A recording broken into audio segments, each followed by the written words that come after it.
ആണ് മോൾക്ക് അനുഭവത്തിൽ ഉണ്ടായിരിക്കുന്നത്. കാരണം അവളെന്ന് വെച്ചാൽ ഒരു അടിമയെ പോലെ അവിടെ കഴിയേണ്ട ഒരു അവസ്ഥയുണ്ടായിരുന്നു. കാരണം അവൻ അമ്മയുടെ വാക്ക് കേട്ട് മാത്രം പ്രവർത്തിക്കുന്നത്. എൻ്റെ മോൾക്കും കുട്ടിക്കും അവിടെ ഒരു സ്വാതന്ത്ര്യം ഉണ്ടായിരുന്നില്ല. കാരണം ഇവരുടെ വാക്കിനൊരു വിലയും കൽപ്പിച്ചിരുന്നില്ല. അവൻ അമ്മ എന്താ പറയുന്നു അത് തന്നെ അവൻ്റെ വലിയത്. അപ്പോൾ എൻ്റെ മോൾ ഒരുപാട് വിഷമതകൾ അനുഭവിച്ചിട്ടുണ്ട്. അവൾ കത്തിൽ പറഞ്ഞിരിക്കുന്നതെല്ലാം സത്യം തന്നെയാണ്. കാരണം ഇങ്ങനെയുള്ള ഈ നരഭോജികൾക്ക് ഈ കേരളത്തിൽ ഇന്ത്യ മഹാരാജ്യത്ത് കിട്ടാവുന്ന ഏറ്റവും വലിയ ശിക്ഷ വഹിച്ചിട്ടുണ്ട്. അത് എൻ്റെ അപേക്ഷയിൽ ഇത് ഈ ആത്മഹത്യയെക്കുറിച്ച് നേരത്തെ തന്നെ പോലീസിന് കൈമാറിയതല്ല, പോലീസ് ഇവിടുന്ന് ഇത് അവരെല്ലാം എഴുതിയെടുത്ത് പോയതല്ലാതെ അതിനുശേഷം നമുക്കൊരു വിവരം കിട്ടിയിരുന്നില്ല. അവർക്ക് ഫസ്റ്റ് തന്നെ ലെറ്റർ കൊടുത്തിരുന്നു. എന്നിട്ടും അവരതിൻ്റെ ആക്ഷൻ എടുത്തോ ഒന്നും എനിക്ക് അറിയില്ലായിരുന്നു. നിലവിൽ ഈ ആത്മഹത്യ പ്രേരണ ഗാർഹിക പീഡനം എന്നും പോലീസ് ആ കേസ് ഉൾപ്പെടുത്തിയിട്ടില്ല. എന്തുകൊണ്ടാണത് ആത്മഹത്യയെക്കുറിച്ച് നിങ്ങൾ മൊഴി ഉൾപ്പെടെ ഉണ്ടായിട്ട് പോയി, നിങ്ങൾ പരാതി ഉണ്ടായിട്ട് പോയി, എന്തുകൊണ്ടാണ് പോലീസ് ആ നടപടി സ്വീകരിക്കാത്തതെന്നാണ് കരുതുന്നത്?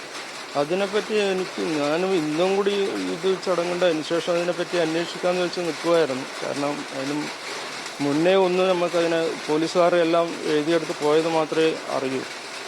പിന്നെ ഞാനൊരു വക്കീലിനോട് ചോദിച്ചപ്പോൾ അവർ പറഞ്ഞു അവരുടെ പ്രൊസീജിയർ അവർ അതിൻ്റെ നിലപാട് ഇതുപോലെ നടത്തുന്നല്ല പറഞ്ഞിരിക്കുന്നത്. അത് എങ്ങനെയാണ് ഇതിൻ്റെ സത്യാവസ്ഥ ഒന്നും അറിയില്ല. നമുക്ക് ഈ റൂൾസുമായിട്ട് കൂടുതൽ അറിയാത്തൊരു വ്യക്തിയാണ്. നേരത്തെ കുറിപ്പ് എഴുതി വെച്ചത് ഒരു ഹോൾ ടിക്കറ്റിന്റെ പിറകിലായിരുന്നു അല്ലേ? അന്ന് പരീക്ഷ എഴുതി വന്നതാണ്. അന്ന് അവള് പിന്നെ ഒരു PSC ടെസ്റ്റ് എഴുതാനും പോയിരുന്നു. അന്ന് രാവിലെ ഇവിടെ അങ്കൻവാടിയിൽ കുട്ടിയുടെ എന്തോ ഒരു ഇത് സൈൻ ചെയ്യാൻ വേണ്ടി പോയി. അവിടെ നിന്ന് ഹനുമാരമ്പലത്തിൽ പോയി ഉച്ചക്ക് ഭക്ഷണം കഴിച്ചിട്ടാണ് PSC ടെസ്റ്റ് എഴുതാൻ എരുവരം ബോയ്സിൽ പോയി.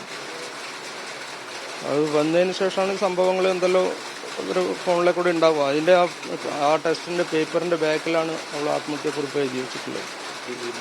മകനെ കൂടി തിരികെ വേണം എന്ന് പറഞ്ഞതോടെയാണ് അത് അവളുടെ മൈൻഡ് മൊത്തം മാറിയിരിക്കുന്നതാണ്. അവൾ കൂടുതൽ ഫീൽ ചെയ്തിട്ടുണ്ടാവുക. അവൻ കുട്ടീനെ എടുത്ത് കൊണ്ടുപോകുന്നില്ല. ആ ഒരു ഭീഷണി കേട്ടപ്പോഴുള്ള പെട്ടെന്ന് മെൻ്റൽ ഷോക്കായി. ഇതിനു മുമ്പ് നിങ്ങൾ പരാതി നൽകിയിരുന്നില്ല, അതിലെന്തെങ്കിലും നടപടി ഉണ്ടാവും? അതിനെപ്പറ്റിയിട്ടുള്ള നടപടി ഗാർഹിക പീഡനത്തിന് അവിടെ കൊടുത്തതേ ഉള്ളൂ. പക്ഷെ അതിനുശേഷം അവർ നമ്മളെ വിളിപ്പിച്ചിട്ടോ കാര്യമൊന്നുമില്ല. മുമ്പിൽ പറയുന്ന ഒരു കാര്യം, ഈ അമ്മ നിരന്തരമായിട്ട് ഇങ്ങനെ പീഡിപ്പിക്കുന്ന സമയത്തും ഭർത്താവ് തങ്ങളുടെ കൂടെ നിന്നില്ല എന്നുള്ളതാണ്. അക്കാര്യങ്ങൾ നേരത്തെ നിങ്ങളോടൊക്കെ പറഞ്ഞിരുന്നതാണോ? പക്ഷെ അവൾ അങ്ങനെ സൂചിപ്പിച്ചിരുന്നു.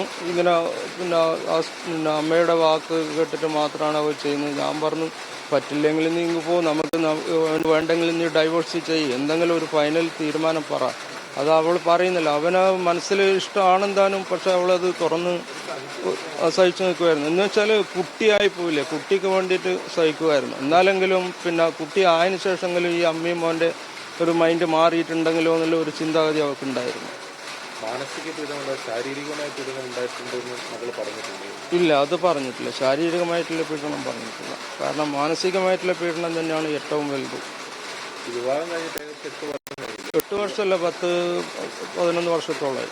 കാരണം ആ ഘട്ടം മുതൽ ഈ പീഡനം ഉണ്ടായിട്ടില്ല. ആദ്യം അങ്ങനെയൊന്നും പറഞ്ഞിരുന്നില്ല. ആദ്യമെല്ലാം അഡ്ജസ്റ്റ് ചെയ്ത് പോയിരുന്നു. ഈ കുട്ടി ഇപ്പം ജനിച്ചതിന് ശേഷമാണ് കൂടുതൽ കുട്ടി വന്നത്. ആദ്യം ഉണ്ട് പ്രശ്നങ്ങൾ. ആ അച്ഛനും അമ്മയും ഇവിടെ വന്നിട്ടും അങ്ങനെ പറയൽ ഇങ്ങനെ പറയൽ പല പ്രാവശ്യം പല പ്രശ്നങ്ങളും ആയിട്ടുണ്ട്. എന്നാലും അവൾ സഹിച്ചു നിന്നു.